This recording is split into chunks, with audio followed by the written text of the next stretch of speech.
some words there, recorded just before they entered the Europe Minor Championships from Dignitas. Newly into a role, of course, listing off some of his favourite players that he's played with before and a couple of others besides. It is a tough game, tough role in game leader as well, isn't it, Henry? Yeah, absolutely. It was quite a humble interview. I like that from him. Like, obviously, he's kind of stating names he respects, I think, more than anything, and saying that he wants to aspire to be like. It's difficult to gauge too much from this tournament. They've had their ups and downs, not much preparation. I think it'll take a few more months yet to establish whether this is the role for him. It is a very difficult kind of procedure, but he has had some MVP performances here, so it doesn't seem to be stifling his actual fragging performance at least, so that's something, I guess. So I mean, the days of in-game leaders being able to sit at the back and just frag 5-6 frags in a whole match is gone, isn't it? I've never put any weight in that whole discussion. The fact that, like, oh, he's in-game leader, so he doesn't need to frag. Sure. I think that I discussed this earlier. Like, when you've got players like, let's say, God B, for example, in his team, at this tier, that's absolutely fine. He can do enough. He's got stars around him. He can utilize them correctly. But I think if you want to be a world contending team, then you need to have an in-game leader that can keep up with his teammates and not have that excuse like, oh, but I can't keep up. Like a Fallen or a Carrigan. Absolutely. So that, and Glaive, for example, as well. Fantastic fragger. So that's the kind of star power you need, I think, to be a world-class in-game leader. Okay. We're going to hopefully be ready for map number 3. Just a reminder for you, if you're just joining us, it's the final match of the day in Group B, and we're looking for one more team to move their way through into the top 4 for 3 positions here. We haven't spoken too much about it, Duncan, but we're getting to that point now where we've got these 3 teams already there. One of these 2 is going to join those. Yeah. Then we're looking for 3 more, and then so only one misses out. It seems really harsh in the way that it's going through. But also, you've made the point several times, actually, this is quite a forgiving format. Well, yeah, the team that goes out will have lost 2 best-of-3s in a row. So that's the thing. You notice, in that kind of a scenario, you won't see someone complain. Like, they'll realise, like, you know, we had a lot of chances in. If we really were better, you know, we had the chances in the server to do it. Actually, it is very notable, this situation, though, for LDLC, because while the Dignitas guys, they're a totally new team, you know, there's no real history with this particular core. LDLC, with everyone except Maniac, obviously, because they had XMS before, was in this position at the last minor. They were actually playing the decider game to get into the playoff, and they didn't make it out. I mean, admittedly, the minor was a very different complexion back then. They were actually playing Godsent, like they went all the way through to the majors, so perhaps a little bit tough there. But yeah, you have to wonder if in the back of their heads, they're wondering about, hey, we were here last time, we didn't make it, you know. I think it'd be significant for them just to make the playoffs. Yeah, I was going to ask you about this, because of the teams that we've got here, Henry, who do you see not only just going from here, but potentially then making it past the offline finals as well? I mean, it's such a tough road, isn't it, to the major? I'm sorry. I only really envious before this tournament and the way they've played this time. I'm not sure they would be strong enough to actually get it to major. No one else has really piqued my interest, and I thought, wow, they look fantastic. They've really got a solid chance of making it. The minor is great, right? I think it's a great platform for showing that there's some breakout players out there and some teams that could be deadly in the future, but I don't think anyone in this particular tournament right now is really exciting me that much to say, yeah, they're actually contenders for doing it. Okay. Envious would be my pick of the point. I mean, here's the problem, is that the last major, if you think of all the teams that finished top 8... Well, do you want me to list them off for everyone at home? Sure, so it's Godsent, G2, Liquid, Optic, Mouse Sports, Hellraisers, and Flipside. They're the teams that are already in the offline. They're already there. I mean, the big problem is, first of all the teams that are legends, actually nearly every single one upgraded their roster, so they're all insanely tough anyway. They're waiting out the major. And then the teams that are in the qualifier as it is, there's a lot of really good teams out there. Like, that's the thing, you start listing off names like Hellraisers. Sure. I mean, G2, these are teams that upgraded as well. So the problem is, once you get to that major qualifier, like it's a push to even see Envious making it, quite frankly. I think they'll be touch and go at that point. If we talk about the 13 that are already there, we've gone through the ones that auto-qualified because they were at the previous match, which is Godsent, G2, Liquid, Optic, Mouse, Hellraiser, and Flipside. Then the qualifiers through. So Asia, we had Renegades and Tyloo, great teams, both gone through in previous times. Cloud9 and Immortals, Vega Squadron, Tengri, which is a little bit of a surprise from CIS too. Maybe not that big of a surprise, but they're through as well. And then 3 from here. I think Immortals, for me, out of that, I think they're the only ones I'm kind of believing. They've been to the major qualifiers now, I think, like 4 times at this point. Never made it through. Got to make it through this time, surely. The removal of FNX, I thought that would be detrimental to them, but they actually seem still pretty decent. KNG, I think, is actually a really good player, and I think he could be enough to get them into it. I think they've got a really solid chance. I didn't watch the CIS minor, so I don't have a kind of insight there. Asian minor, not really exciting me. I don't think Tyler, or maybe Tyler. I haven't watched them recently. Did they look good? Yeah, well, I mean, it's a slightly Duncan. It's a slightly newer lineup, and so it's still difficult to work out where they are right now. And they beat Renegades the previous 2 times, and then the core of their team have left, and they've gone off to a different team now, and they didn't make it through. So, I don't know. Asia Minor was very difficult to judge, I think, the as core to the quality. For Tyloo, for me, is like they have got one player that's very exciting we haven't seen play against his top teams, was Bentet. Yeah. He couldn't, unfortunately, couldn't get a visa for that last big tournament. I think it was Oakland something. Yeah. But he was fabulous in the Asia Minor. Yeah, so maybe fabulous. if he's really good, that adds a new flavour. But I agree. I don't really have Tyloo getting out. I think I'll give an outside chance to Team Liquid. I think they've got the pieces, Yeah, that's fair enough. Especially since we're a couple of months out, still a bit of time to fine-tune all. Cloud9's really the X factor for me because, I could see them making it, but that team's such a mess right now. I could also see them just straight up failing that qualifier. Thank you, Doug. We've talked for ages on this one, but I'm hearing the players are ready for our third and final map. So it's time to head back to our commentary team. Hold on to your seats. This could be a bumpy ride for both teams' fans.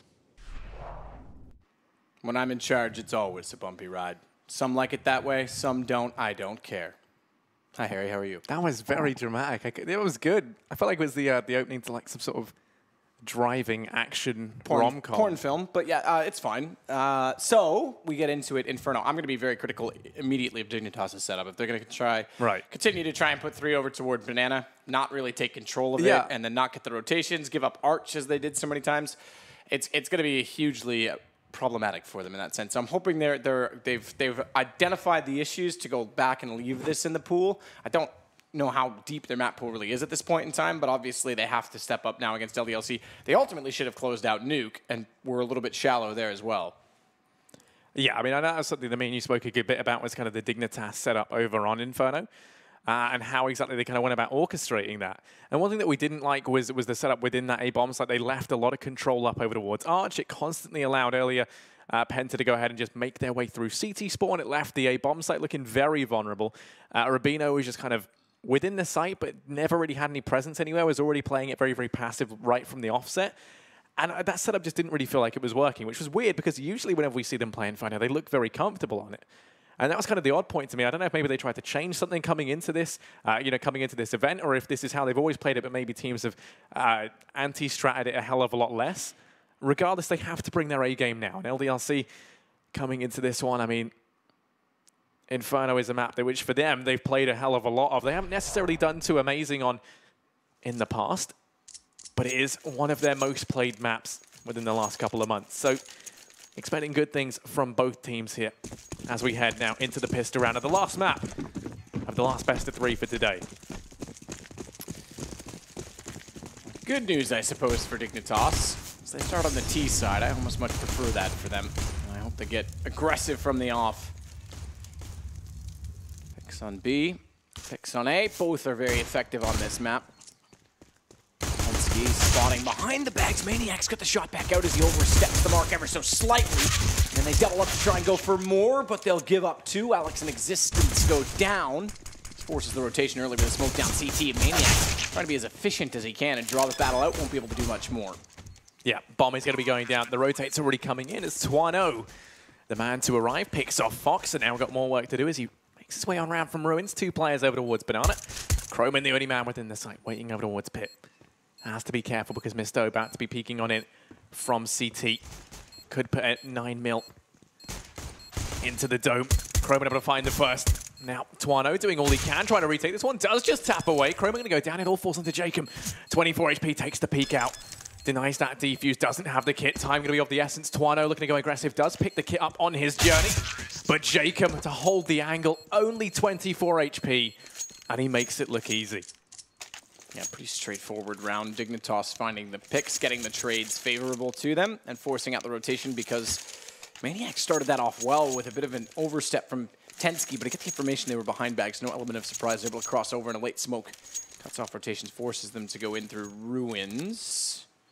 A lot of chatter between the 2 teams.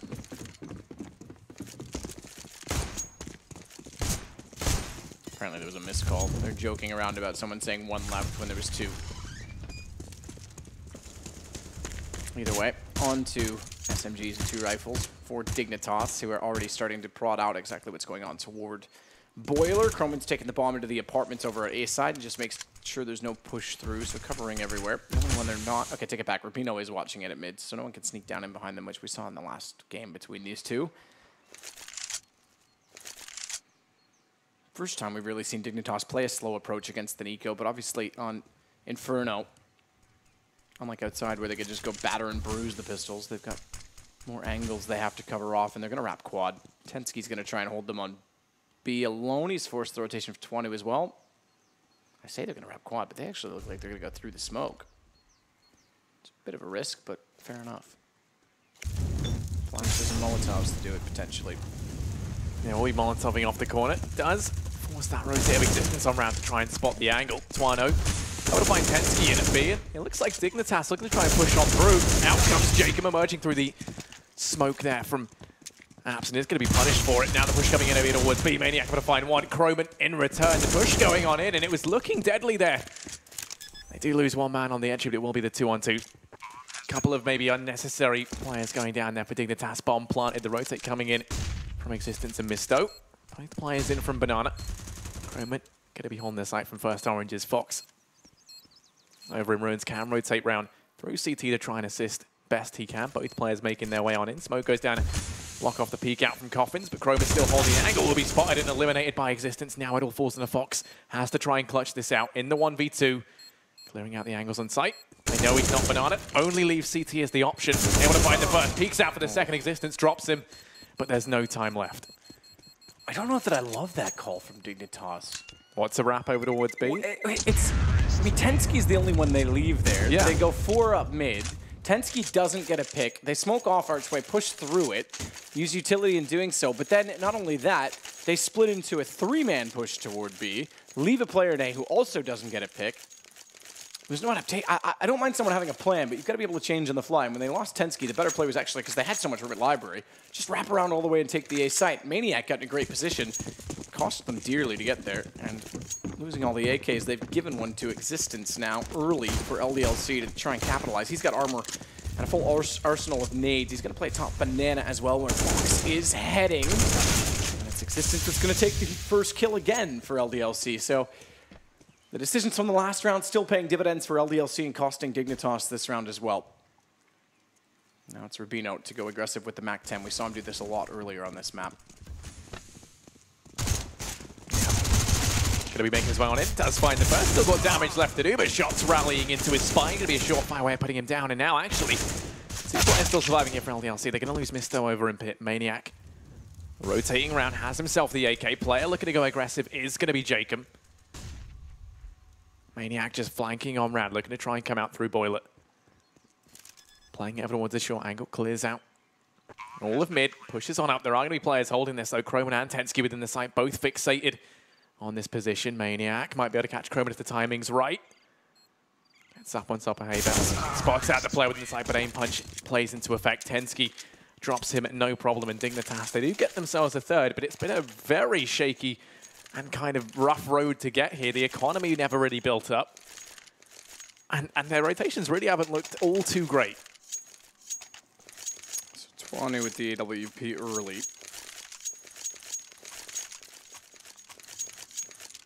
LDLC was decent earlier in this game, in this matchup, at taking Banana control. We'll see if Twanu is able to... Yeah, so here we go. 3 again. I expect a deep smoke and then a rotation back, or they get fully assertive and take Banana. You've got to commit to one or the other. Mid-smoke goes down. They're going to push out. Maniac's won the duel. Nade stack, and then the fall off, in fact, doubly so, because with Maniac getting 2 kills, they can afford to rotate over. This is what Dignitas wasn't doing when they were stacking up Banana. They weren't really taking advantage of it by putting the extra man there off the start of the round. Much better from LDLC. And it's already limited Dignitas severely. Twanu sits way back at the library. He'll control arch side, which pretty much all the op has to do at this point in time. They don't need to get aggressive.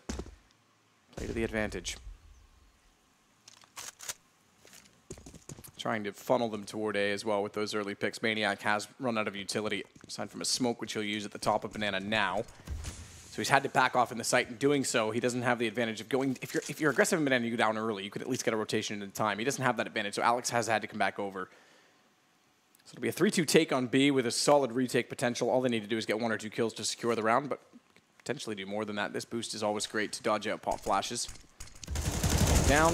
Maniac gets the first kill. That's 1. They'll get a second on top of it. Alex drops in. This is round done already, but see if he can play it out efficiently and stay alive. And it is Jacob who's hunting. Gets the kill. There you go. 20 through the smoke. He's already low.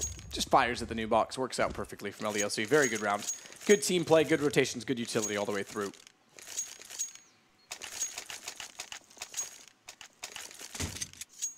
Yeah, you know, nice stuff there within the site. Keeping those 2 players alive for so long, bought plenty of time for the rotates to come on in. They also mop up the players on that initial push into the site. So, I mean, yeah, as you said, that one was kind of a done deal the second they opened it up. I mean, even right at the start of the round, it was kind of identifiable. Maniac just left to hold the push up through Banana. Good round there from LDLC, holding a lot of promise. The force buy up. Dignitas are going to go rushing up. Banana, Twano gets caught in the crosshair, and now Maniac to try and trade things back. The extra player here worth its weight in gold in scenarios like this as Alex rains death down with the M4. The rest of the team over towards Apps, with the exception of this bomb. Does grab himself an AK. Fox now falling on back to rejoin the rest of the guys out here towards A. Croman actually already pushed all the way up. Misto is in pit, but he's not looking too healthy. He's tagged down low. They're trying to cross. They do have the crossfire set up with Existence. Misto trying to cover his teammate best he can, but it's Existence within the site, proving to be stubborn as ever. Finally going to be dealt with by Fox. Misto still going to be that thorn in their side, disallowing this bomb plant. Bought so much time. The rotation's already in from B. The bomb plant will come in from Dignitas, but that should be it. As well. Might as well use the utility where you can. Moment of anxiety, I guess. I don't know what the word is. Don't ask me. It's late in the day. My whole life Miss2 is a moment of anxiety. Yeah, that's fair enough. Yeah. It's Miss2 that was on 23 though. After he found the first kill, Fox, I thought if he doubles that up, 180 gets the shot. So slow defuse. They don't want to go grab the AWP. Maniac secured that over toward B. And again, that round, you can see the benefits of having the 3 on B early because they try and get aggressive. They take down Twanu, who oversteps ever so slightly, but they get the trades back because they continue to be assertive in that sense. LDLC with a comeback on Nuke when it looked like they were out of the series 2-0. I've got this sneaking suspicion they could just walk away. Well, I won't say walk away. It's not going to be easy for them, but they can actually, based on that force buy, pull their way back in, almost like yesterday with Envy. With the ace from XMS, it saved them in that sense. They could have been gone 2-0. Yeah, it's time from Dignitas. A little way to go aggressively over towards A, but in the meantime, Maniac's been allowed to make his way all the way down Banana. The aggressive smoke buys them so much ground. They know where Dignitas are. The push comes out towards A. Existence does fall on back. That flash holds these guys up, and they're just going to be walking in the waiting arms of these rifles, getting completely ruined on this push in the blink of an eye. It's all on Jacob. 1v5, trying its best to stay alive, but no. Misto puts him to bed, and that's 3-3. All equal now as LDLC go and get 3 for themselves in the rifle. Dignitas going to be buying down once more. Rifles across the board. Still no open play for Fox, which I think at this point would be a bit of a welcome change, but it is debatable because one place they kind of have been lackluster is on these pushes. They're kind of lacking that man. It's T-side Inferno too, so it relies on picks, which they've more been playing just straight up contact with faster pace. Over toward alt mid this time. Now keep in mind as well, all 5 playing live perfect anti-eco. They build up the economy quite a bit. So Dignitas with rifles not only have to win this round, but the next to break down LDLC.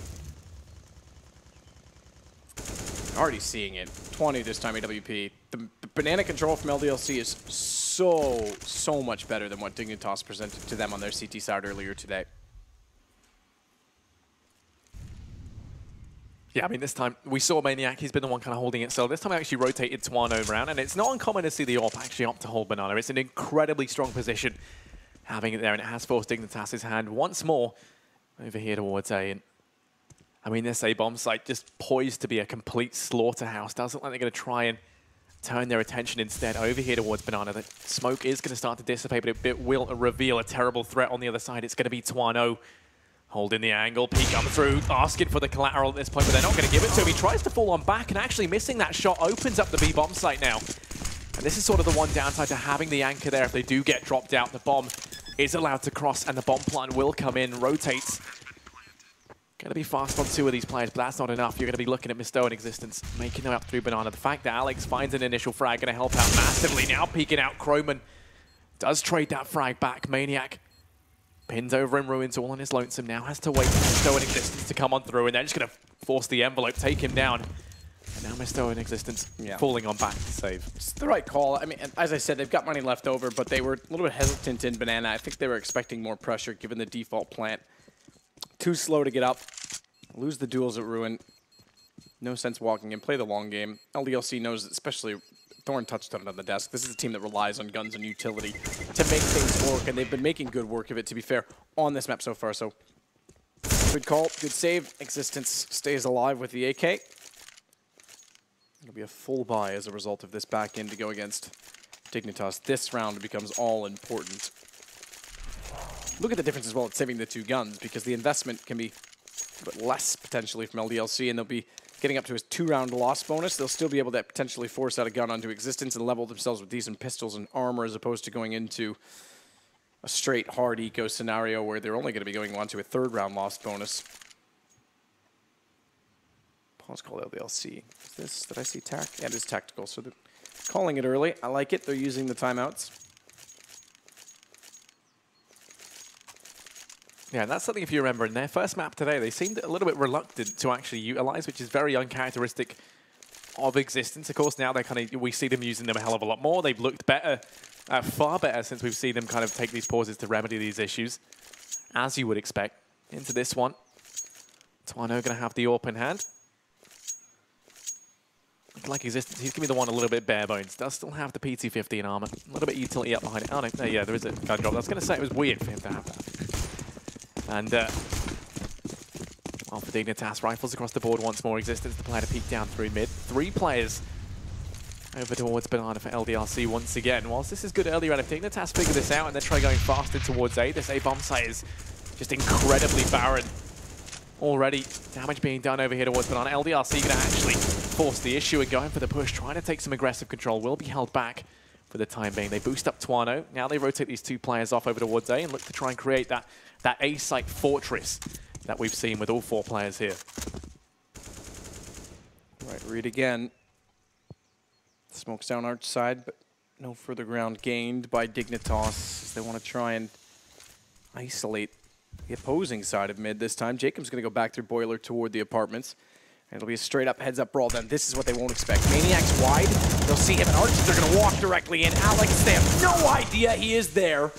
They do manage the trade, but only after he got 2, and they come out worse for wear with Rubino down to 34. They can overwhelm existence, but he's going to go aggressive, take the fight. Doesn't work out.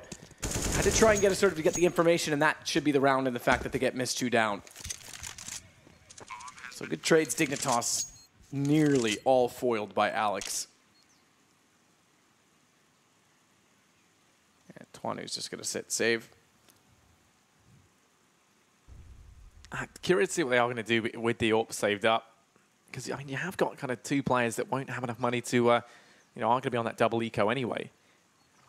So they might try and force buy up behind it, see what they can get done with the Catalyst AWP. I mean, we know that they can afford to play Twano on his lonesome over towards B. They could go for a 4-man stack on that A-bomb site. I'd go nade stack down mid either through. I'd probably go through Banana because they've been getting so much control there. Right. Try and get an early pick on Twano and then let him go really passive if he can't find one early and try and save it over for an additional round. Because they're only right around, especially on him, he's at 1900. They're right around the 2K mark going into what's going to be a 3rd round loss bonus. So they're only going to get the $2,900 on top of it. They can't really afford another op if they lose in this next round and lose the weapon. So go for a fast pick. If you don't get it, cut your losses and then play a more passive setup with a crossfire and pistols. Surprisingly, they're actually not going to get any nades. This would have been, to me, the perfect time to try and go for a nade stack. Damage them as much as absolutely possible. Get the pistols in a more viable position and then let the op try and get the pick. And it's 20 with top mid with the AWP already smoked off as well, so he's not going to have a chance. They're going to go for a boost. I like the boost. I like that they are trying to do exactly what they should do with the op and get it the early pick. Gonna miss the opportunity, and Jacob's gotten very close in Boiler, so now they have to figure out exactly where they want to position 20. He's in CT, which is about right. He's got to just stay passive at this point, watch Arch from a distance.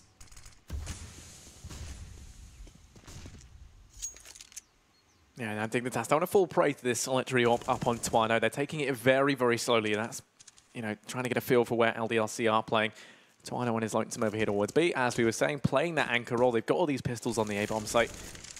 Does mean that Dignitas are effectively going to be walking into this stack, but I do fear their odds better against the 4 players with pistols than versus Twano, and they're going to go ahead and take the gamble by the looks of things as Twano now actually starts to rotate off B. And this is where Dignitas, the timing is perfect. The very little utility we saw them expel out towards the A bomb site has worked. LDLC, they're going to go ahead and take that gamble, rotate everyone round. Twano playing Speedway, but I mean, if they make it out of the site, I doubt we're even going to see him opt to rotate in this scenario. As you said, I mean, saving up the AWP is a necessity in this round if they want to have one into the next. So as this bomb plant comes in, I mean, I really doubt we're even going to see any of the players go for this. I think they might just all sit on A and opt to save, not give away any of the money, keep the armor up on Maniac. Don't give away any sort of kill bonus either. Well, that's one part. I mean, it is AK, so it's not the worst kill bonus in the world. But it is all for one for all. By staying up in this, they'll just protect Twanu. So we could have one of those scenarios where we get 10 players alive. I doubt it. Usually someone always ruins that for us. If that happens, you have to yell Yahtzee, take off your pants and do a dance, just so you know. That's the rule. Henry and I do it every time this happens. Oh, you're lucky. Jacob saved you. I'm at, like, no word of a lie. I'm wearing Christmas pudding boxes. So that's a little weird. Yeah, I got festive. You know, I decided there's not enough Christmas cheer at this time of year. Yeah, well, there we go. Luckily now 10 players didn't survive, eh? You don't have to see that. That's a sight for another day. Double op. Buy straight into it as well. Alex bought that even though Twanu saved his. And Mistu, who's got the better spawn? I think Mistu's the one that's quite far forward, actually. Where are you, Mistu? Why can I not find him? Yeah, they've got us off for mid. So this is aggressive. Twanu gonna take the shot. Mistu's got the other one. He's actually elected to go off to the apartment.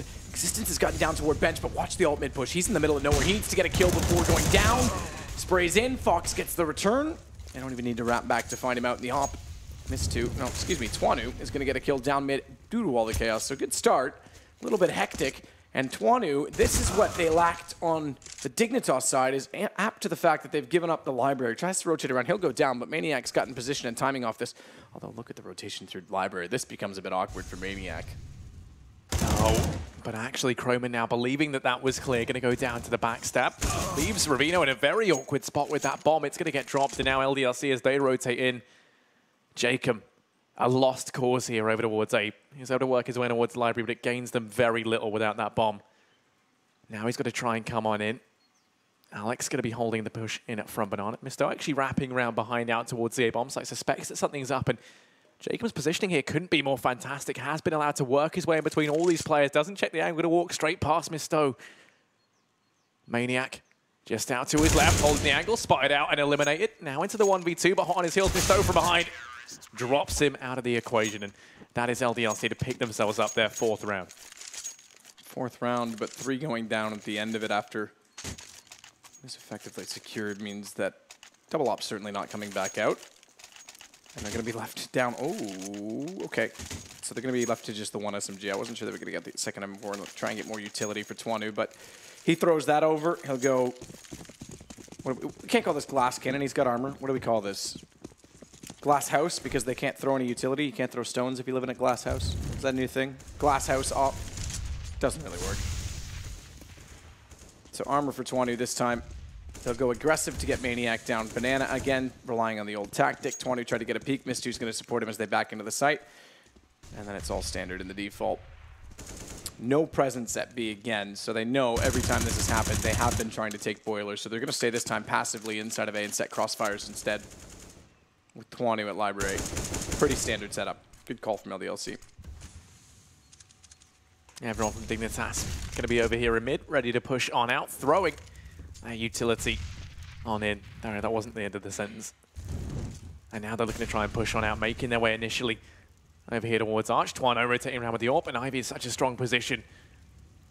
Fine, sorry. Actually going to rotate in towards library to hold this one back. Spotted out, it's Jacob, and it couldn't be worse because that's the bomb down. Croman has to pick this up, and he won't as Misto emerging from balcony.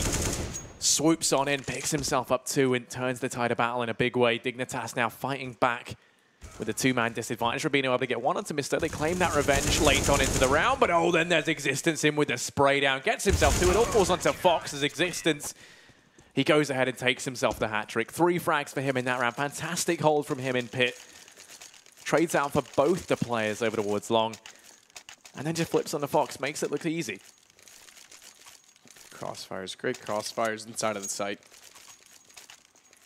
20 almost gave up Arch, but then they called it late that he was smoked off, and they were able to turn it. So very, very good to limit the money, get the control back for them. They've pulled it back with 2 straight rounds in a row. Stay with the single op for Twanu. But again, this setup, the confidence in going so passive in A is because they are getting banana. Inferno is the one map. I mean, all maps to some extent have this similarity. I'm going to talk about this because it's an anti-eco.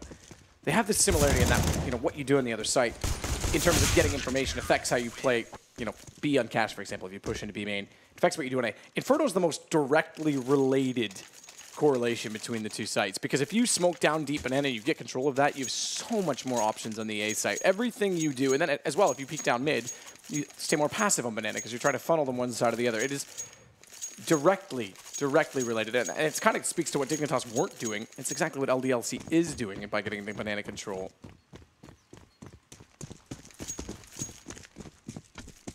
Yeah, and I am curious to see when Dignitas swap things out on the CT side, how they are going to fare. Into this round, though, AKs across the board for Dignitas, all the utility up behind that they could need. Not going to be that much, not as much as you would have liked.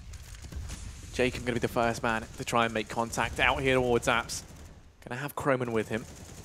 Can't afford to let that bomb get spotted early on. That's something that's happened a couple of rounds for these guys now, and it just makes it so much easier for LDLC. They get so much info. And once again, LDLC, they go for that 3-man stack over towards Banana early on. Twano actually going to make that very effective as he drops out Fox. They've grabbed the man advantage. Now LDLC have 4 players over here towards A. They've twisted Dignitas' arm once more, as it looks like A site's going to be the one that they opt to go to. And they're going to be walking into even odds. It's going to be a 4-on-4 brawl for the A bomb site. Dignitas need to do something to get banana control in return, because that'll start to spread the defense a lot more. Again, they lose the first pick. Again, the setup is great. 3 in the site with crossfires. Twanu is going to win another kill on banana, making it even easier. Maniac has nowhere to go. Why? Got nowhere to be. He's in the right spot. Flashback in existence doesn't necessarily need to do that. There's absolutely no question. They're not in banana, so they have to be there. But again, the situation was Setch. He only really needed to get the 1 kill. It leaves it in 4 versus 2, and they pick it off. That could have been costly, but it works out well for them. And Dignitas now go from being up 6-3 to down 7-6. With a CT side that hangs in the balance based on what we saw this morning. They need every round they can get right now on T. Yeah, I mean, I'd really like to see them try going towards a fast A. In particular, just because we see LDLC send 3 players, most of the time over here towards that B bomb site early on to set Twano up. And it's such a strong position on B that really it is incredibly hard to take back unless you have an AWP of your own to try and counteract it. Either that or plenty of utility left. This round, just going to be a flat mop-up. Rubino able to make things a bit more interesting, but Twano, the dream killer over in mid, gets himself to Rubino. Wants to try and peek on out. Does spot Twano. Lone AWPer over there towards long. Keeps trying to take this peek, but they've already rotated a player on round. Misto actually able to pick him up, no problem. It all falls onto Fox, and then Fox falls to the ground as LDLC with 8 now find themselves 2 rounds ahead from what was, as you said, a 6-3 lead for Dignitas. Yeah, LDLC's got more depth, I'm afraid. So they'll stick with the single op. They've not gone back to the double at any point, perhaps if they lose a round based on the cushion they've got. They could have done so, but into round 15, that's how it's going to end, as Dignitas has the op on Fox. So you wanted to see this. How creative can he get? He's already in mid. He's got a good spawn forward. Existence wants to challenge, but doesn't go all the way around the corner, thankfully. Just gets a nade lobbed down. I thought he was just going to go. But again, deep smoke. So Fox has the AWP to watch middle. The other 2 go to Boyle and Apartment. That's fine. But then they do nothing to try and take over Banana. What is Rubino doing, by the way? All right. I'm a bit confused. I think that's Did he lag out? Or is he just chilling? No, I think maybe that's the pop flash to try and assist with mid if the peak would have come in from Twano. Yeah, he's got it lined up for Banana. So he's actually going to try and pop them in and get them over top of the smoke. So yeah, there it is. Oh, the collateral nearly comes through. Chroma going to be getting away inches from death as Jacob's soft, squishy body does help out there, absorbing some of the shock. Now the push here in towards the B-bomb site comes on through, and Twano's just on fire positively with the AWP. This is sensational. He's trying to lock it down. He gets himself 3 huge frags. A Maniac's already here to help out. So LDLC They're going to be on 9, Dignitas on 6. 3 rounds the difference. A pistol round could see Dignitas equalize this back up at 9-9. If LDLC pick it up, though, different story. We see them propelled into the lead, at least you would imagine so. Yeah. It seems almost cliche though to say the pistol rounds are important, so. No, yeah, it does, but inevitably you have to say it, obviously. Just stress the point. I thought, by the way, I thought Ravina was actually like that when I first looked on the minimap. I had to go actually confirm that he was lining up the flash. But it goes to show you that they forced the rotations back. And if they hadn't gotten the pick on Twanu, they would have had the B side open. If they were able to do that a few more times based on the rotations that Dignitas were running, they might have been able to exploit them early enough that those rotations, they would have been as confident to send 4 over toward A. There was a chance they could have picked up on that round alone, even with losing the first pick. But as soon as they went down 2 men and then Twanu, Nubox plays absolutely brilliantly with the AWP to close them off. But Dignitas, they just seem to rely on one tactic too many times, or lack thereof, if you will. Nuke looked great. Once that was stopped, quite clearly they ran out of ideas. I'd say they run out of talent. They've got lots of that, but it's the ideas behind them. Existence tagged up, bomb down already, though. Fast play from LDLC, and the retake begins. No kits. Yeah, pushing on through. Already the rotate is here. A Noki on LDLC's door. Fox able to find the first. No trades come through just yet. It's Misto holding the close angle. Could turn the tide of battle. He's dancing around, but will fall, leaving this on Twano. 1v4. Turns it to the 1-on-3, trying to get more work done, but he's going to do a hell of a lot more before this round is all said and done. And Dignitas will be able to pick this one up. And it's funny how you spoke about there being no shortage of talent, because that was actually how I got this gig in the first place. But yeah. Oh, I see. Yeah, you do think you're the only one who can do self-depreciating. Yeah. Dignitas, they go to pick up that pistol. 9-7 right now. Chance for them to bring this back to a 9-8 scoreline before the buy comes in. So that's Dignitas onto the rifles again. Fox. Armor with a nade. 2 HEs, 3 HEs. Lob them down. And they will. Tensky and Jake into the throw there. It's a little bit early. No one there for the pistol side of LDLC. It would have absolutely annihilated them, so they stay more passive. Try and bait that out. I remember last time it was Jacob playing with Tensky. It's going to be the same setup again, seemingly, and Jacob's already pushed back, so they still haven't gotten a lot of banana control, at least want to change it up. It's early. It is a gun round. They're up against pistols. You can't really push down too far, but Tensky this time is going to mow them down with the SMG. Good money for him. Pick up the round. Keep an eye on that, though. I just want to highlight that because this morning that seemed to be a major issue, is that they just could not get banana on either side of the map. Apparently, as Tensky's going to close it out with his 3rd kill.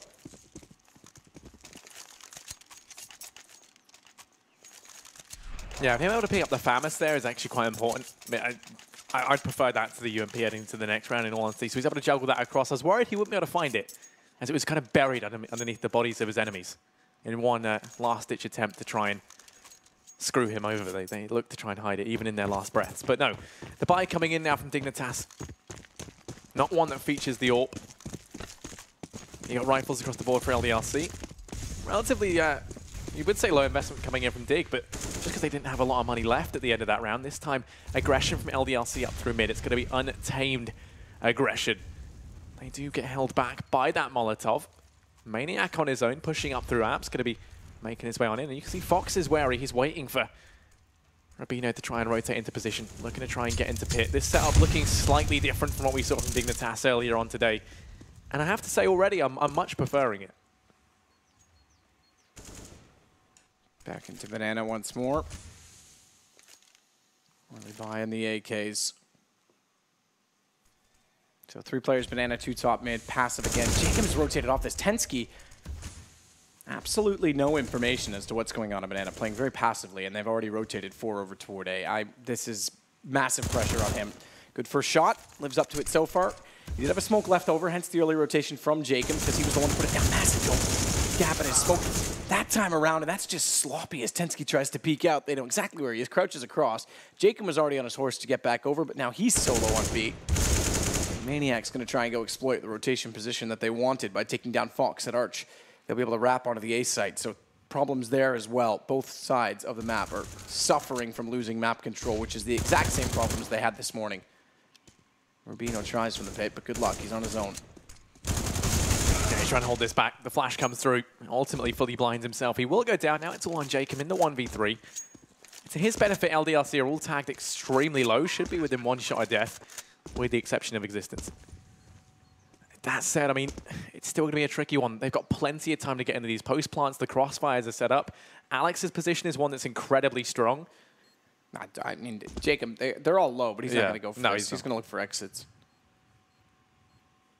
That's all he can do. It's the same thing again, though. They don't get banana presence. Tensky gets forced back at the site. He goes down. They realize Jacob's rotated, and then they take Arch. 2 weaknesses they had this morning. Same thing again. Good exits, fair enough. Jacob, doesn't really matter. It's not going to get you the round, but it'll give you a chance in the long run, perhaps.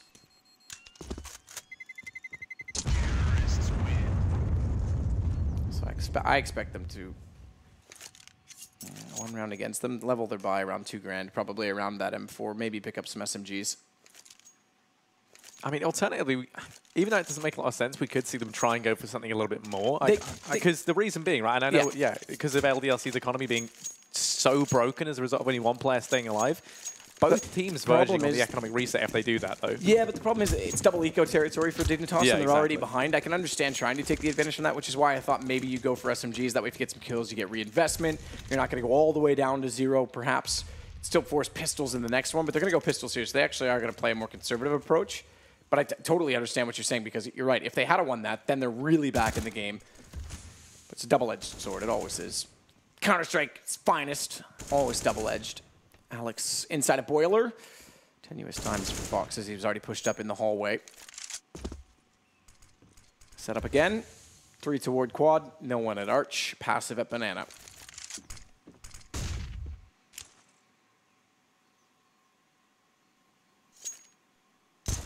Yeah, the peak going to come out. The Existence actually going to get tinked onto. Now just looking to try and take this a bit more lax. Maniac turns his attention out towards Boiler.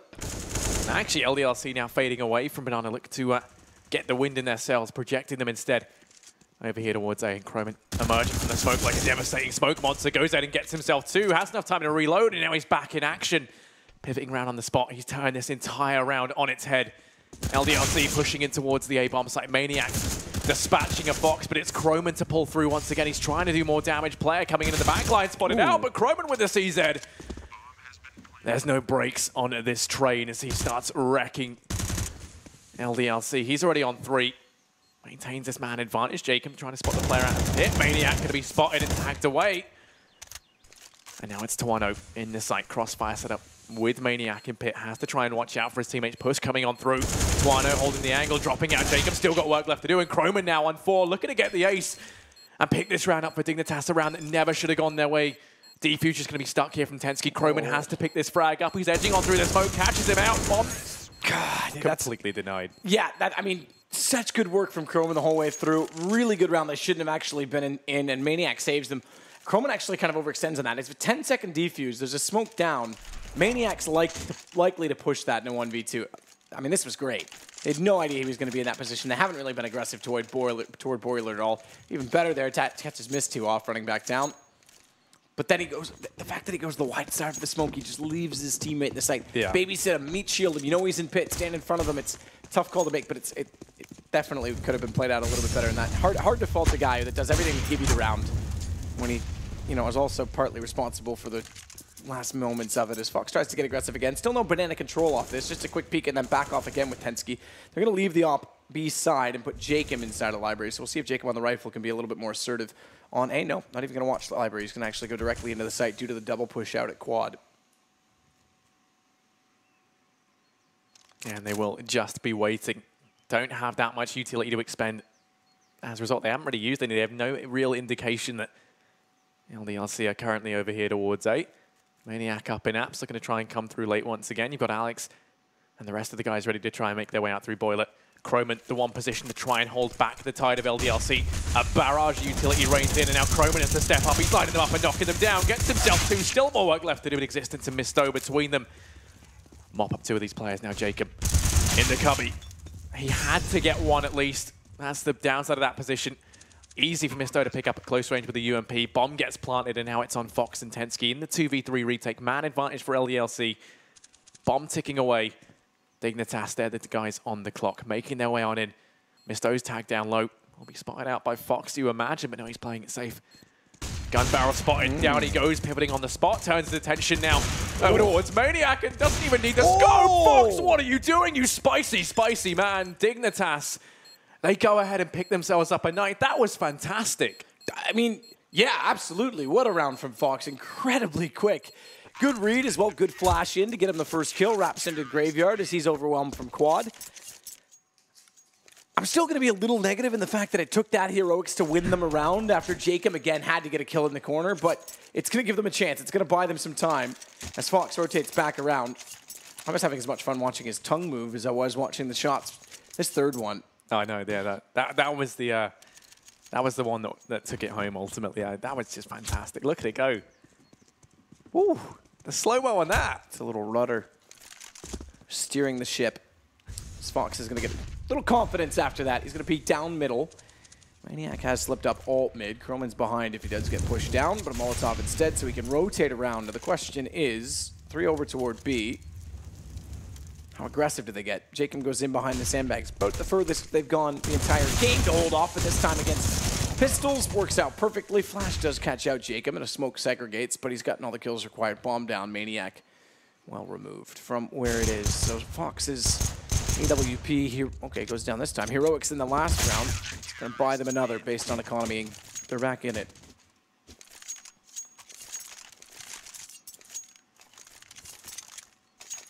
And yeah, I think a lot of this as well comes with the changing of how they're playing that A-bomb site. Dignitas is kind of looking better over towards there. Some heroics coming in from Fox as well in these last couple of rounds to, to pull them through.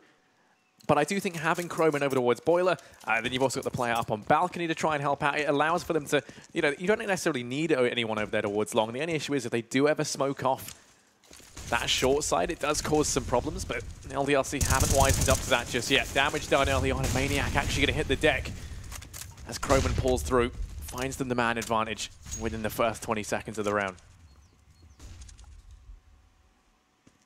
Tensky. Runs back as the bullets land, every step behind him. Deep smoke down. Tensky's still quite timid. He's going to get in behind the barrels, so at least still have vision of Banana. A little bit better in that sense, and they set for a better cross more aggressively at Arch. So we're starting to see Dignitas take some control, some map control, smoke off. Jacob in the cubby. Tight position to play, but there's only one Molotov. And the question is, does Twanu elect to put it there or not? I think he is. Oh, it's a smoke over. I thought he was actually bouncing it off the wall. Jacob's going to get one only. Alex trades, wants to try and push by Arch, but force Fox back. Fox thinks he's actually gone through the Arch as Alex is in front of the door. He misses the shot.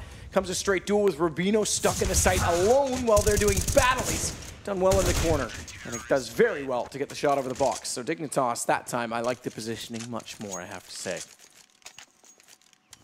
Yeah, and it's at times like that you can really justify having Rubino within the site in that position. It's the fact that I think early on that they were playing that, right at the start of the round, he never really rotated in to help the guy at long. It was a very weird way of playing the A-bomb site. And since rectifying that, I feel like we've seen them look like a much stronger team. Rubino there with a nice double kill towards the end. And that's the tie round, 11-11. PT50's born up here for LDLC. Some armor on Alex. And actually, Fox going to go hunting. Doesn't spot anyone out. Okay. Right onto Maniac. It was just the pre-fire spot, though. And it's Tensky to go aggressive with the UMP. He wants to make some money. Big fan of dollars as they start raiding on in. Able to get the first damage done onto Twano. They're going to go for the push, and Alex actually able to go ahead and behead Tensky. Now has that UMP, and perhaps more critically, they found the player that usually we see kind of more solo over here towards B. The rotate already coming back in from Jacob, taking up his position on the B-bomb site. LDLC remaining calm as they rotate off with the UMP, with that smoke as well. They gained a little bit more now in the way of firepower into this round. 2-2 split on the defensive side, but shouldn't really be a problem for them. Given the weapons and the angles that they're holding, Croman's going to go for a crossfire to watch off quad side. Rubino just has to keep his eye on the doorway. Fox is near CT, so when Existence goes by, he'll be quick to get on his heels, but he's going to slip by undetected. which means Croman is a sitting duck, thankfully spotted by Rubino, but that pulls him out of position, which means Alex can jump down, which means they can walk into the site again. The crossfire is fine, but they have no information on Arch. And effectively, it costs them. Rubino tried to relocate to do better with it, but to get the information, but it's just not good enough. The bomb goes down. It's going to buy them some time, at least for the rotation, which is the saving grace. The bomb going down is the only thing that saved them from being in a full retake scenario. Yeah, and if that bomb had gone down, LDLC would have had time to get in those afterplants. They would have been able to pick up the rifles that were dropped on site. And that could have been a very different outcome. Luckily, the bomb gets stuck up on balcony, so it did buy time for the rotates to come on in, as you said. And ultimately, it will be mopped up. Dignitas now to take the lead. In all honesty, after that round, I feel like the lead a little bit undeserved. I feel like that one should have gone the way of LDLC. But they do pull it back at the end, despite their errors in there towards A. And once again, it's proven to be the lack of information over towards Arch side that is holding these guys back on the A-bomb side.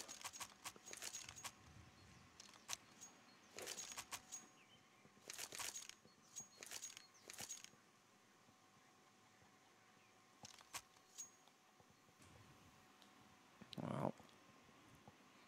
Pistols. Money available.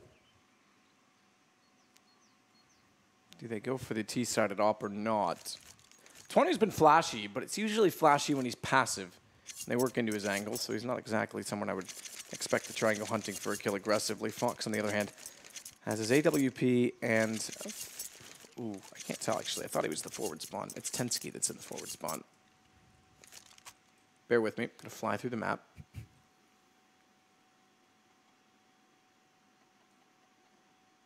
Yeah, where are you, Fox? Yeah, he's in the back, but he's over toward 8th, so I don't know how aggressive he'll get. We'll have to wait and see. Call from LDLC. I'd be trying to get Banana. I mean, they're pretty much giving it to them. They're getting a little more aggressive because they're getting confident, but I'd get Banana and try and play a pick strategy, slow it down, bleed the CTs out. Existence has been good about finding the holes in this defense, so as long as they don't give up the first pick, which they've done a few times this game, more than what they have in the morning game, well, things should be fine. They're going to send Alex and Maniac towards second mid. Three-man stack again toward Banana. Have to be aggressive and use it, though. Deep smoke, they're already inside of it. Molotov down. Fox does want to peek this time, and he makes it work. Finally, they get a pick off the three-man setup. It hasn't worked very often for them, and it's Rubino that's going to rotate off immediately as a result. Yeah. And well, as a result, we can see LDLC pushing on out over here towards the A-bomb site. It's Maniac to make all the difference. Out from balcony, pivots on ramp. Rubino will shut him out of the equation. Jacob, last man left, standing out towards A. Going to follow up shortly after. Bomb going to be going down with the 2-on-2 in this retake. And the delay in getting that bomb down does allow some precious time for Dignitas to make their way back into the site. Alex over in pit, 1-0. Going to remain within the A-bomb site. They have this crossfire set up. Extremely versatile. Fox going to be the one that going to be kind of facing the full brunt of this crossfire. Spots the player out in pit. They know that Tuano is still within the site as well. Going to push on up. Smoke goes down to block off the player in pit. That's now going to isolate Tuano within the site. Spotted on out. This is where Alex has to peek on wide. Gets himself the first. Tensky looking to try and get on that bomb. Starts defusing. There's a gap in the smoke, and that's going to allow Alex to mop that up. 4 huge frags for him to keep LDLC in this one, as it is going to go 12-12 and the equalizer. It's 4 kills for Alex, but the most important kill of the whole entire round was Maniac getting out from apartments. Right. The one time they get a kill at B, everything looks great. They're rotating over early. They leave another hole, and Maniac's able to walk out. Perfect timing. Credit to him for having the audacity to push out in that scenario. Turns, catches off a kill, distraction comes in, pinched out crossfire, and Alex is able to do the rest from there, which, you know, decent play as well, but Maniac's kill was by far the most important kill in that round. It's going to leave Dignitas as well on pistols at a 12-12 scoreline. And a chance for LDLC, if they play this right, to build the economy. 20 is on the AWP. Gets flashed in, does miss too. Passive again toward Banana. Jacob and Tensky crossfire in the site with pistols only. Smokes are there. At least for Tensky, they've got another one to use. And now, one thing I did like about that previous round, just quickly, is that when you saw it, Dignitas, you know, they played the 3 players over towards B. LDLC are fully aware of that strategy because it's the exact one that they were running. So the second they spot that out, they just go straight out towards A. Don't leave any time for rotations to come through, and it helped them just catch it when there were only 2 players within that site. And that's why that 1 frag from Maniac was so impactful, as you said. Anyway, into this one, LDLC. Going to be making their way up mid. Changing their hearts. Look like they were going to try and make something happen out towards B. Switching things up, looking to try and keep us and Dignitas on their toes as now they meander up through mid in towards the A-bomb site. Rubino going to be holding the push over towards long. Smoke is down. He's going to try waltzing on through. Misto, not a fan of that. Just dispatches of him quickly, cleanly, and ultimately a little bit meanly. Bomb. Just desperate. Yeah. Bomb's going to get to the site. Rotations out of B. Yeah, the rotate coming on in through Banana. It does look to be the case that they might just try saving into this one, looking to try and find some exits. Potentially, they know that there's that UMP up on Misto. Don't want to risk handing him more money over. Jacob has armor as well, which, if he saves, could see them getting the AWP into the next. Tends to be able to find one. Drops out Maniac. That is a rifle gained. He's going to look to get the hell out of there. And one by one, we're just going to see them try and pick things up and then, you know, jog off into the woods with what they were able to retrieve. And yeah, it looks to be the case that Tensky, he's the only one to get anything out of this. Does have the Galil, which, yeah, it's not a fantastic rifle, but it could absorb the cost of buying up in the next round. Looks like Chrome are going to come in with the peak 2. Existence doesn't even want to humor that. And actually 2 of LDLC players go down to the bomb and everything. Existence, he will fall. No, sorry, he's the only player who stays alive within the site. Which has some very real implications. I mean, when you look at it, buying up into this right now for LDLC isn't going to be great. They will be able to get the buy-in, but now they're kind of teetering on the verge of this economic reset, which could leave them on the back foot in a big way if Dignitas win this round out. And that definitely leaves them in a position where they're still potentially only going to go 1 round down, pending this round or the next. But at the same time, if they win this, it's the same in reverse. The money's not great on the CT side, and they don't have a lot of utility to work with.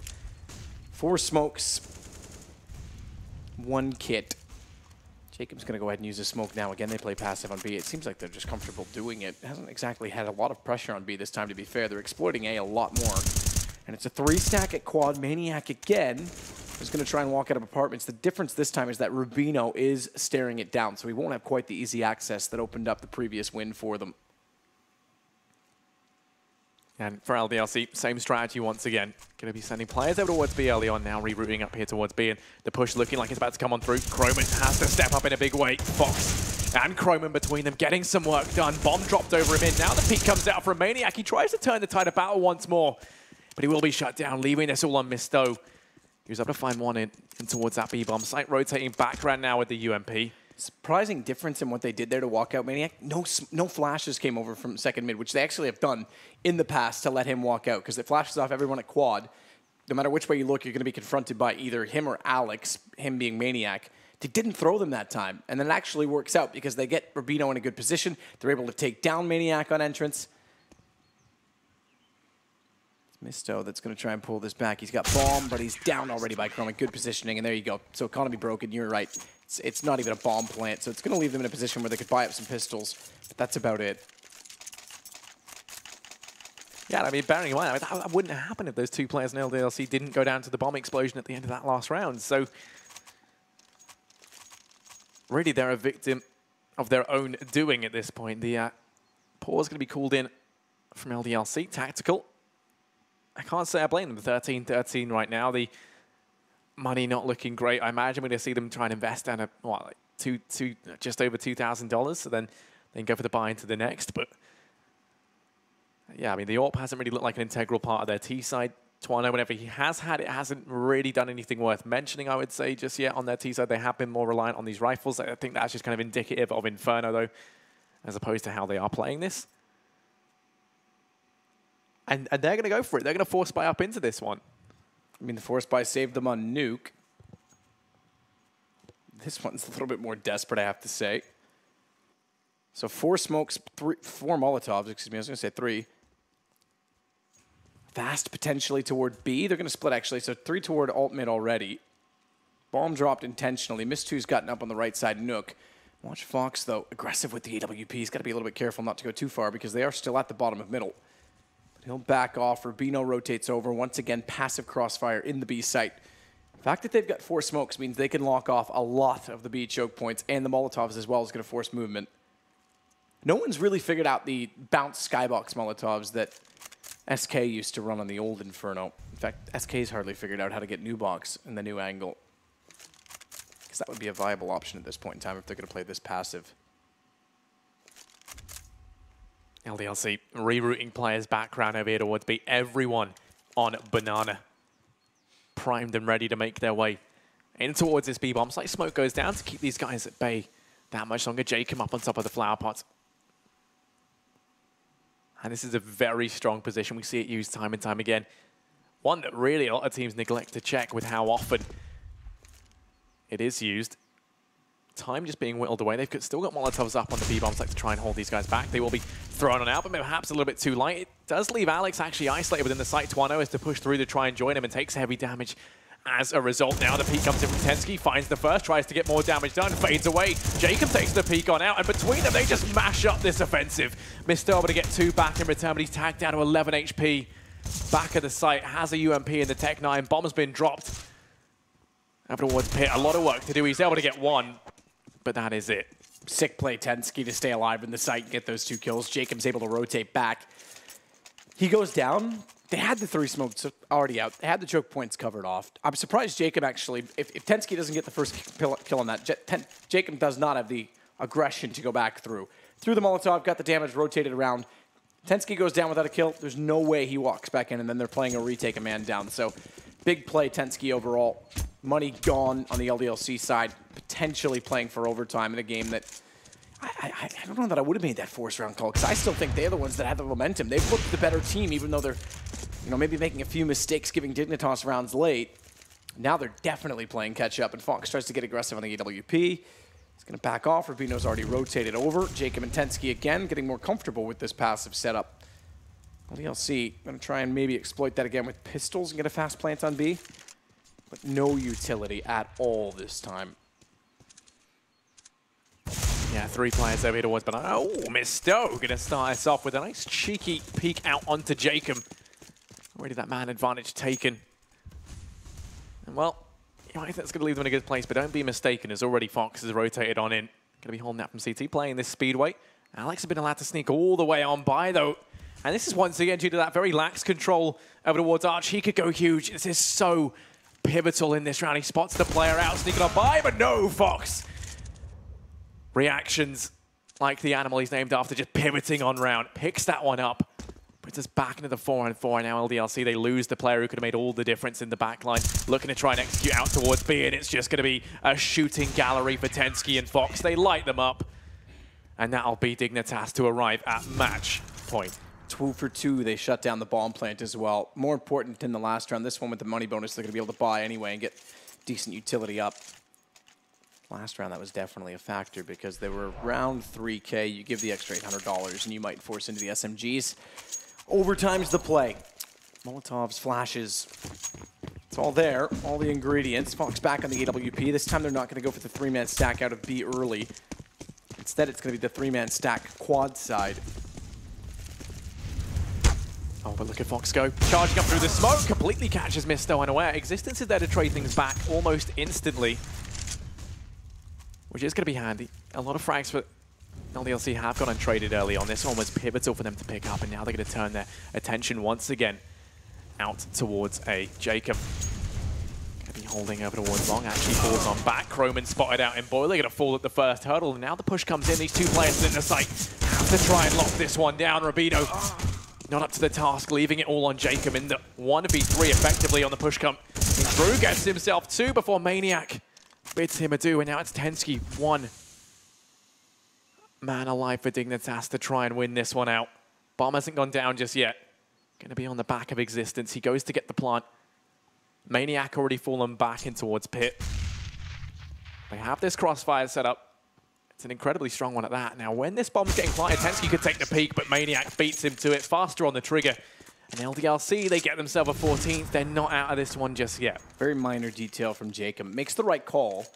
Smoked off from Arch to back up into the site because he can tell they're going to wrap on quad. He also, though, knew that Croman was under the atrium with absolutely no chance of getting out without a fight. He had a flashbang. If he had thrown that out, he might have given Croman a better chance to try and peek out and get 2 instead of getting 1 and dropping immediately. Instead, he rotates back, again, very minor, rotates back to the site. Doesn't help him out. Whether or not it would have made a difference, debatable, but it's worth the shot because then they've got a huge problem in that he's left alone in the site, covered off in a corner box with no room to wiggle. Tensky this time, Rubino, Jacob, all of them going to go around the corner. First time they've been aggressive, and it gets shut down early. We might have overtime, 2 versus 2, but B side open, they've left the bomb. They've got to go back for the bomb. That's going to buy time for the rotation. Yep, so much time bought up. Dignitas running around. You can actually see that Tuano going to opt to go aggressive, pushing in towards CT, smokes it off aggressively. And if they push on through, Tuano waiting on the other side. Things aren't going to be looking great. Croman trying to peek over the top. Bomb goes down. Existence going to be chipped away at. Tuano now gives up this forward position in favor of falling back in towards the site where he can try and trade effectively with Existence. Molotov to stop these guys pushing through CT. It's going to force Dignitas' arm to wrap around instead through Ruins if they want to be fast into this. They have still got the smoke up on Fox to go for the defuse. Don't have a kit though, so they have to be fast. Time of the essence. They tag that Existence now. The peek comes out from Tuano, leaves a lot of pressure on Croman, who snuck on by, trying to deal with Tuano, but he will be eliminated. That's going to be overtime secured for LDLC. We're not done just yet, Matt. The one time they go aggressive, they walk into it. Good call. Leaving the bomb, bit of an error. Thankfully as well, with leaving the bomb, no one pushed down middle on the rotation. But Tuano makes an awesome call. Really good call to get aggressive, get a deep smoke into CT, buys that little bit of extra time. Knew that he had to. Knew the situation perfectly based on where the bomb was. And entirely shuts down Dignitas' approach to get an upper hand on the retake. So we go into an overtime in the best of 3, third map between LDLC, the strategic team, and Dignitas, who I'm going to use the term loose cannons on Inferno. Stay on the CT side. Fox in toward Boiler with his AWP. He's going to play the stairwell. Alex might walk into this. First time he's played this angle. As soon as that Molotov's extinguished, please, please don't overpeak Boiler. They don't have any information to the stairs. Nade will do damage, but he's got to back off. They have to. Look at the damage the nade does. That's all right, actually. Yeah. All things considered. I mean, Fox is probably the man who you could call the loose cannon in his own right. Just then doing some serious damage with the nade on his aggression. Everyone from LDLC turning their sights over here towards A. It's been a bit of a reoccurring theme. They tried their luck at B early on, and then they make their way in towards A. This time, 4 players here for Dignitas. The aggression down Banana going to pay off for Jacob. He just has to now retreat. He's exerted the pressure, forced their hand out towards the A bomb site. And Fox, hits the hard ones, misses the easier ones, trying to line it up. And actually, it seems to have tilted his performance over towards the site. Tensky going to step up in a big way. Gets himself 2 Existence in mid, but Tensky just unstoppable. He's sick as of late. That's definitely a change of pace compared to this morning. He's up to 19 kills. I would say probably, let me count, at least 8 of those have come in last 2 to 3 rounds of regulation, and now in overtime, a big rotation where he gets 3 kills. Bails out Fox as well, because 2 missed shots at quad where he's stuck inside of the site. Not the best. Kenny S makes it work from there, to be fair, but it's not the best place to be with an AWP, especially where they're approaching that quickly. So really good decision to push through. Bit of a risk, but makes it work. Saves Dignitas to get them the first CT round, but Tuano on the AWP gets a good spawn, beats Fox to the position. And again, it's going to limit them because they get stuck out towards sandbags. Tensky wants to take the fight. I'm admiring this from him. Finally, some aggression. Yeah, you got to admire Tensky's balls as he tries to keep the aggression up. Probably not the best phrase I've ever used, but actually going to leave Jacob to fend for himself over here towards Banana. Up towards sandbags. Has to be careful because just lurking on the other side there is Misto. LDLC falling into old habits. Now make their way up here to A. Maniac spraying on through the smoke. It actually looks to be the case that LDLC finally going to break the curse. They pick up that bomb. And now Jacob, he's got to step up in a big way. They peek on out, and he doesn't even get one. Misto to find him, and that's the downside to that position. Even a 1 undone there really wouldn't have been good enough, so they lose him. Tensky rotating around, has to try and buy time. Spots out Tuano, and actually picks that one up, fully flashed. Still incredibly lethal. Maniac out towards A, should get picked up here by Rubino. He will do so, but they're out in B, just crawling all over it. Misto and Existence both tag low. Rubino isn't looking too healthy either. I think Dignitas going to be trying to retake this one. Existence over towards Banana. Going to keep Rubino at bay. leaving all the pressure on Croman. Assistant's ready for Rubino to arrive. Down he goes. AWP shot. Croman on the retake, low HP. Look at the HP. Chance for him, but they've got the cross set. Knows one's at Banana. Back turned. No peek. Missed two. Still at emo. Taps it. He's expecting Banana, but he's not anticipating at all the fact that he's going to be peeked out. There it is. Missed two. Just walks out. We tie it up 16-16. Jacob gets left in Banana, which is fine, but he's stuck at Bags. Had no information, and they did a really good job, Maniac, of firing over at 8 at the exact time they expected. They funneled them back in that direction. So it means Tensky doesn't rotate back at all. By the time he does, Jacob's down. They're already in the site, and smokes were deployed. So Maniac does a reasonable job of holding off the rotations.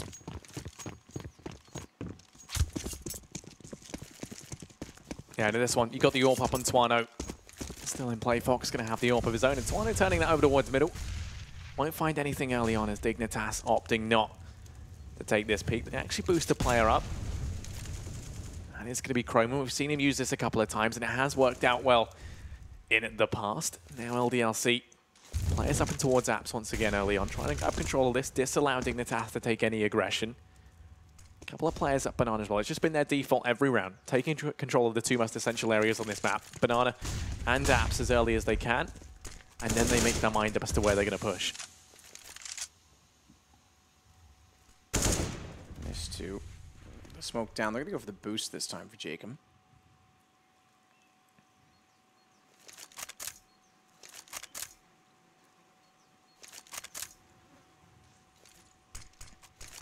They are getting closer on Banana.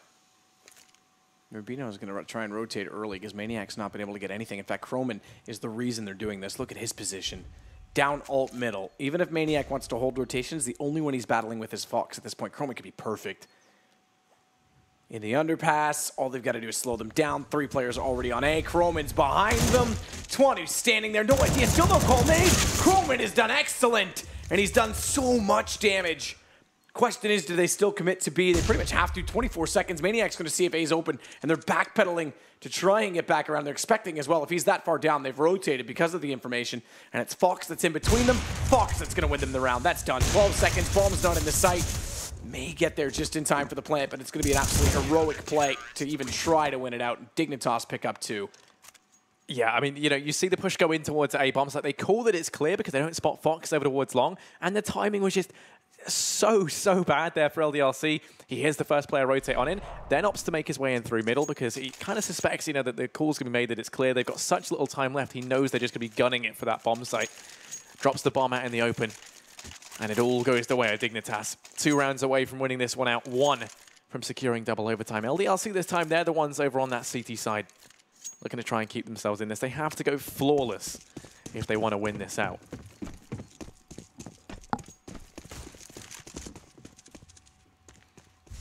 Fox holding station with the T side in AWP. We didn't see it much in their first 15 attempts on the terrorist side.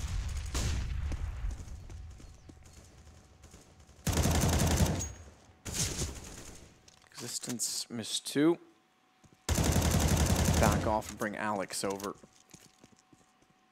I love this boost. This is a great way to hold Banana.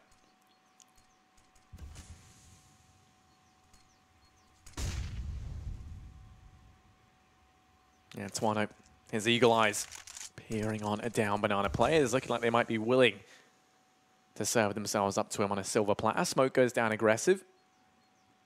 They seem to play a couple of mind games really with Dignitas at this point, suspecting that someone might be up close. They flash on through. It does hit its mark. Twano forced back. Molotov's off the corner. Has to buy some time for the rotates to come on in. And Maniac going to be the man first on the scene. Alex arriving shortly behind. Dignitas, they've slowed this one right down. LDLC more than willing to rotate players over. And at this point, looking to try and throw utility in. Looks like they're going to try and go for the double fake. It does pan out because Alex now leaving that B-bomb. So actually going to be leaving Speedway altogether. So the rotates will be slow tates.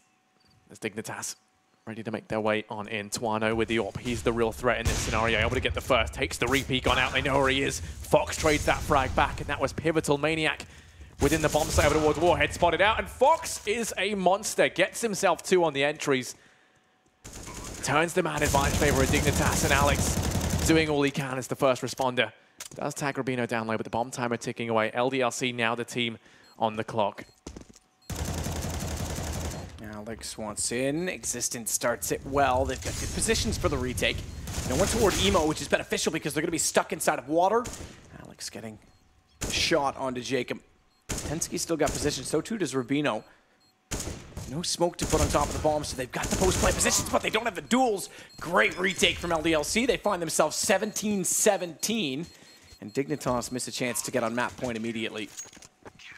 Yeah, I mean, that was really weird. The peek there from Jacob was the thing I think that perhaps threw that away. He tries to peek out of the player in CT, and doesn't account for the fact that there are players already pushing up the ruins. He can hear them pushing. I mean, they've just got ahead and slaughtered one of his teammates. He has the idea that they're there.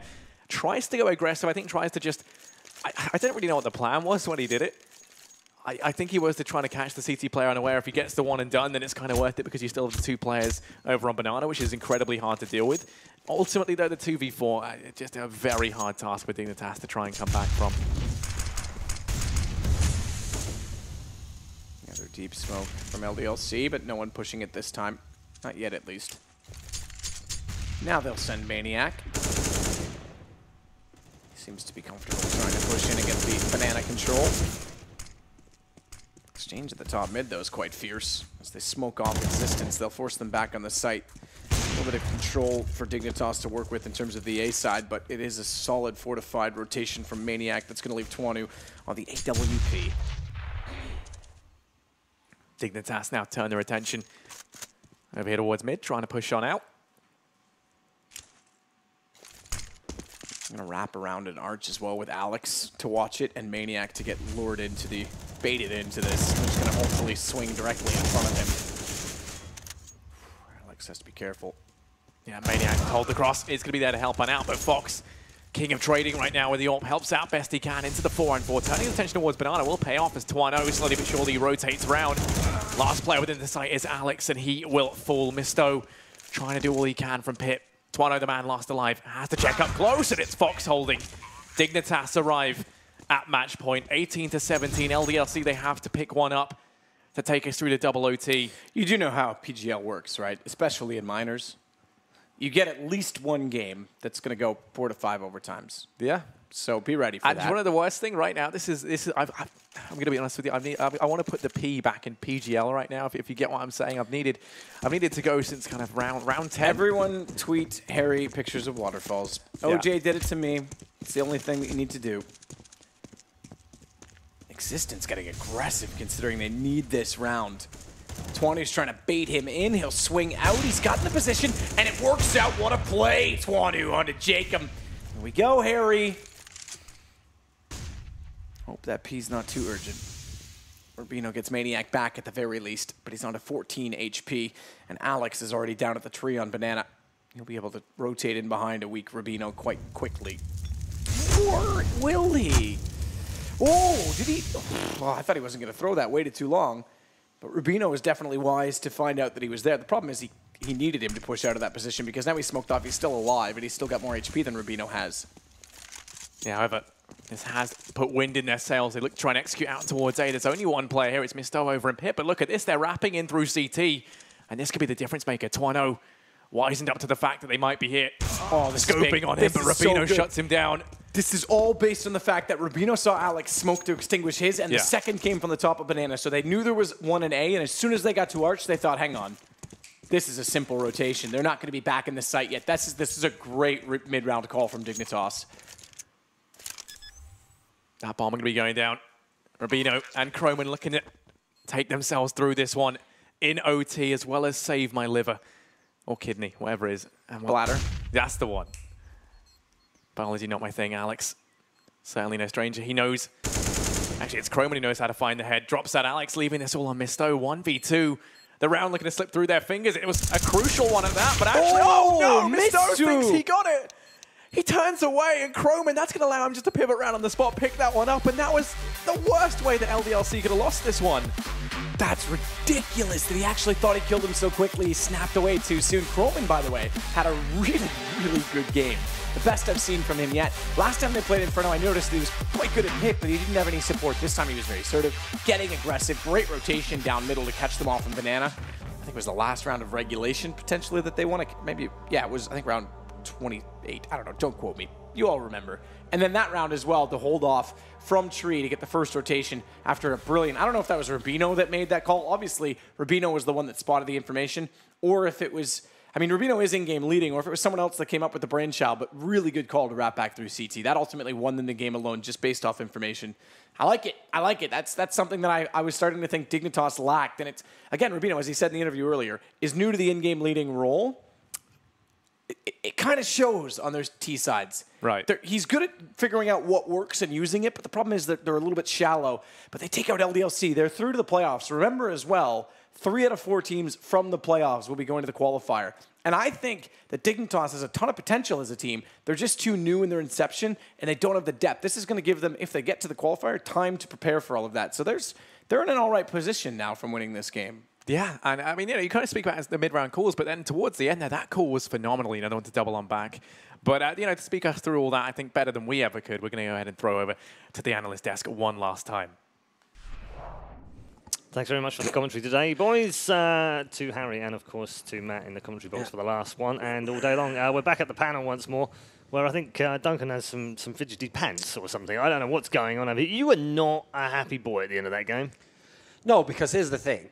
I think almost anyone who watched that third map, who's a pro player, would be like, if you paused the round right before like all the 2v2 type scenarios, they'd be like, oh, LDLC wins this game easily, Every single key clutch, almost it felt like they lost. That's why, in a way, that last one was just exactly what you'd expect, right? Yeah. He misses a guy who's not even looking at him. It just put a nice little bow on the whole game, I think. That particular scenario. If you could summarise the match, that round was the perfect... You didn't need to watch the rest of it, you could just watch that one. To be fair, that's sometimes what makes fantastic CS game. Blunders, when so much is on the line, right? That actually makes it really exciting. When people win against the odds, it was actually really cool to see that. Some great performances, aggressive plays, dynamic stuff across the board. And I think it was just the clutches that made that probably the game we're going to have in the entire tournament. I don't think you can beat that, really. It's fantastic. Yeah, great to watch as a neutral. Must have been heartbreaking for LDLC yet again to come this close, even closer this time, because they've gone to overtime in the final game. This was even the exact same storyline of how they lost the same match last time, which was Existence was carrying. In fact, the last map of that one was 16-14. It was the second map, admittedly, they lost 2-0 there. And again, he's had a fantastic game in this one. Here's the thing, it's not like anyone was terrible the whole time. They all had their moments. Twano in general, I think they had a pretty off tournament, if I'm being honest. Like, he hasn't been a fantastic golfer. This is a good highlight round here, but he had many rounds where he wasn't really in the game. Miz2 obviously has had some nightmare clutches that really did not work out at all. But he's also had some ninja plays which have looked good as well. You're right, aren't you? It seems like inconsistency is the key word for almost every player in the team. Well, the funny thing is, I set it up like this before, where I said the problem is you can have every element of team play and tactics and break down the game, but ultimately, and this is usually when you're at the higher level, but even here you've seen, what you often need, just to put you over the top, you need the superstar play. Because the difference is, he wins a 1v2. If you're in a 2v3 or whatever, he gets like the key kill on the guy where he kicks an aim duel. With LDLC, they were always missing that extra little kill there, Whereas, on the flip side, Dignitas did have that star power when they needed it, didn't they? They were lacking, especially on the CT side especially. They seemed like you could see they'd reached that limit in terms of how deep the strategy book goes. This was a bonkers loss. Yeah, that's crazy. That was a very good round, I have to say. You have to say, like, Fox, for me, like, I didn't know he was still capable of these sort of all plays he's presented in this tournament alone. He seems like he's rediscovered himself as a player. He seems like he's confident. The team have full trust in his AWPing, and it seems great. It's actually really impressive. He's actually winning really vital rounds. That's a huge clutch. That's not many people can pull that off. That was really well done. Just to go back to that CT half from Dignitas, generally I thought they looked a little bit lost. They didn't really have much adaptive stuff to bring to the table. They were just relying purely on their individual stars, like in those sort of rounds. That shouldn't be happening, right? Fox should not be spinning around getting all those kills. How many rounds you saw, Henry, on Dignitas' CT side, where their approach to playing A defense was 2 people inside the site. Yeah, that's like, if I can hit this spray, we can win. Otherwise, we've lost. You can't just give up all the control that way. If anything, they only got away with it because LDLC, they have the tactics, they have the flashes, they have the smokes, but you're always wondering when they run into a site, how many are they going to lose to get the bomb down? It can be 2, it can be 3. not a lot of clean rounds from them, and obviously, as we've highlighted many, many times already, almost nothing happening for them on force buys. They've only done them when they essentially had to, when it was almost mathematically necessary. Yeah. And you just never see, if just so many Glock rounds you're giving away to the enemy for free, you start thinking to yourself, okay, don't gamble every time. You've got to do a few, you know. I want a quick mention for Croman, player that we hadn't really seen too much of. Didn't really know a huge amount before he came in here. Good on the Norwegian scene by all accounts, but internationally untested, really.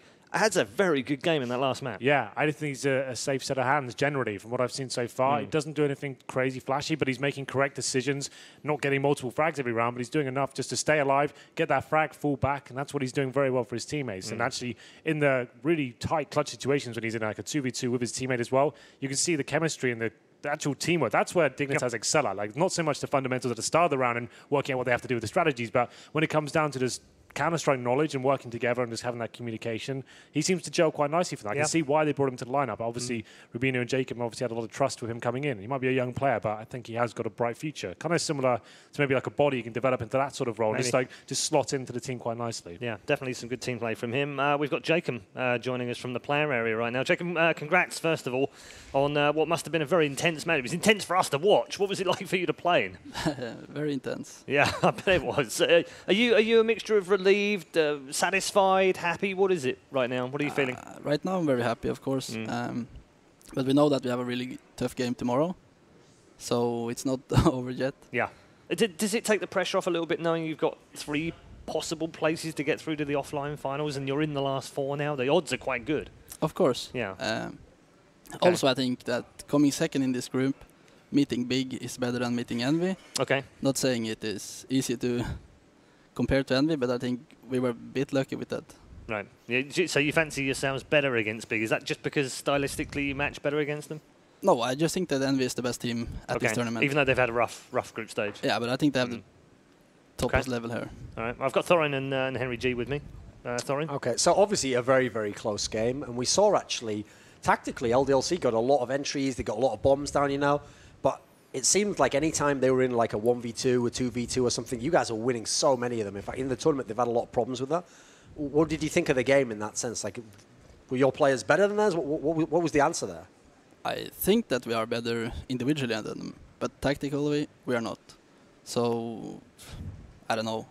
Clutches goes both ways. Fox had an insane clutch with AWP. Yeah, absolutely. That kind of saved. Fox has been lights out for you this tournament. In your previous lineups with him in the team, he wasn't necessarily known as the primary AWPer. Coming into this team, he seems like he's got your guys' full trust, and he's really performing right now. Is he like calling at the start of round stuff he wants to do, or is it Rubino kind of telling him which direction he wants him to go in? It seems like he's very assertive and confident where he wants to go and get the picks. Yeah, Rubino is calling. Yeah, he is the main caller, but Fox is taking his own decisions in the start of the round. Yeah. So we play around him a lot. Yeah, seems like he's the most confident he's been in a long time, I have to say. Yeah. Yeah, it must be good news for you guys. I'm going to let you go. I know you've got time to talk about the match and get ready for tomorrow already because it's late here. But congrats on the win today, and we'll see you tomorrow in the semi-finals. Thank you very much. Thanks, Jacob. Jacob from Dignitas joining us. They are just about through by the scruff of their neck into the semi-finals. The final 4 tomorrow. It is a double elimination tournament, of course, so they will get another chance. Should they lose tomorrow, they'll be in the lower bracket, and there's still one more team to qualify through there. Let's just round up things on this final matchup with final thoughts from our 2 on the panel. Where do LDLC go from here? Because we talked in the green room. we sometimes forget that we're at the EU minor. These guys have gone out, so they're out of this tournament, but they're also then out of the offline finals, which then lead to the major, which means there could be 6 months before these guys get another crack at a major. And here's a really big problem LDLC has. It's funny that they're a team with a structure and a system, and in EPL they got some wins, but obviously didn't do fantastically. But they're not one of those underdog teams actually who tear people up online. Like, you don't see them at big lands. They never win the qualifier and get through the EU qualifier spot 1 or 2, you know. So the problem is this type of a tournament, they need to do well in actually. They need to kind of get their footing in that sense, because some of these people just have never played. Like, when have you ever seen players like Mistu at a DreamHack Masters or an ESL, whatever it might be? You just don't see them at the big tournaments. So I agree, missing out on even the qualifier, which, they wouldn't have been a favourite to get to by any means. That's quality competition on LAN where, again, you get a chance to see what you can do, how you match up. Because it's hard to go back in the online world when, aside from probably, they're not always in the top divisions. They're playing against tough competition.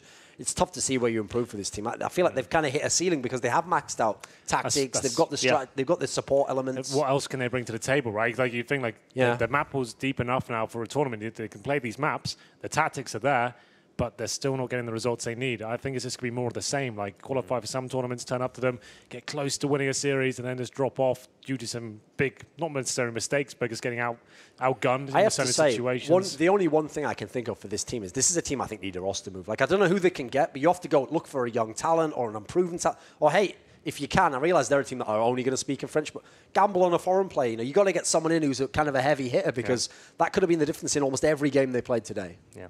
Okay, let's wrap things up for you in Group B by showing you how the bracket has panned out today. We've had two victors, of course, have gone through to the next round. Penta's run through the upper bracket was pretty straightforward with a 16-8 win over Dignitas. Slightly harder game against iGame in the first part of the semi-final was 16-14. Penta then through as the top seed in Group B. We've just seen Dignitas coming through in a 3-map thriller against LDLC. And earlier on, LDLC put iGame out of the tournament as well. Here it is. This looks like the playoff bracket then for tomorrow. We're down to the last 4. 3 of these will qualify for the final offline qualifier. It's Big versus Dignitas and Penta versus Envy. I guess, Henry, if you hadn't watched the first 2 days, you just come in on day 3, you'd look at that and you go, yep, looks about right to me. Yeah, absolutely. I think there's no massive surprises there. I think for me, LDLC did have a shout going through. Yeah. I guess I haven't watched enough of Penta to really give them kind of justification to make it as far as they had. Yeah. Watching them today, though, I think they are a solid team. They've got some good players. They've got a lot of work to do if they're going to go any further than necessarily a tournament like this. But yeah, they seem to do a good job.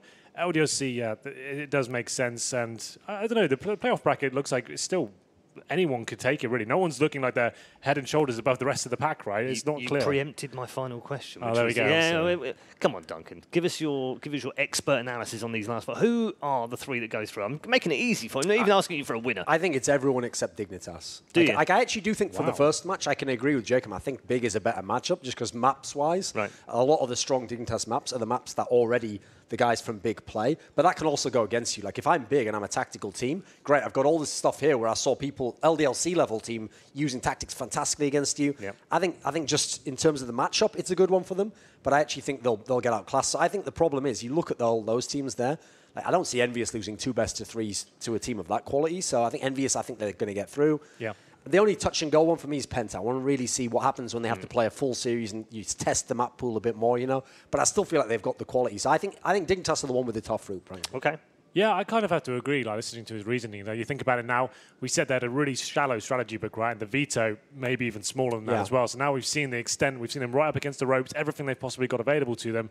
If you're playing them tomorrow, you've got a pretty good idea what they're bringing to the table. Sure, they have a lot of firepower, but we have more tactical teams going up against them now. And I'm not sure. I kind of agree with that. Maybe Dignitas is the one that goes. Oh. That's quite surprising to think when you kind of break it down like that. Yeah. Very surprising. All right. Thanks very much, Henry and Duncan. Great analysis as ever. And also to our commentary team along the way as well. Day 2 is a wrap. We've done Group B. We're now down to just 4 teams here at the Europe Minor. We're searching for 3 spots in the offline finals. Tomorrow, we'll see teams number 14 and 15 into those offline finals as we go in search for a winner of the EU Minor. We'll see you tomorrow.